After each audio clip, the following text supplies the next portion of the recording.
पासे मूंखे ॿुधाईंदा हलूं त वॾे वज़ीर जी ख़ासि मददगार फिरदौस आशिक़ अहमान जो चवणु आहे त पंजाब में गुज़िरियल 24 कलाकनि दौरान कोरोना वायरस विघे 50 मरीज़ फौत थिया आहिनि। अवांखे अपडेट कंदा हलूं। अहम ख़बर आहे त पंजाब जे वॾे वज़ीर जी ख़ासि मददगार फिरदौस आशिक़ अहमान जो चवणु आहे त फौतुनि जो अंग वधी 3688 ताईं पहुतो आहे। लाहौर में मरीज़नि जो अंग वधी 64,972 ताईं पहुतो आहे।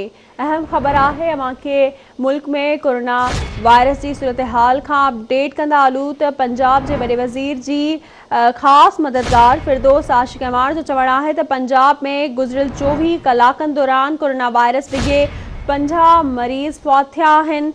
फौतुनि जो अंग वधी 3688 ताईं पहुतो आहे। लाहौर में मरीज़नि जो अंग वधी 64,972 ताईं पहुची चुको आहे।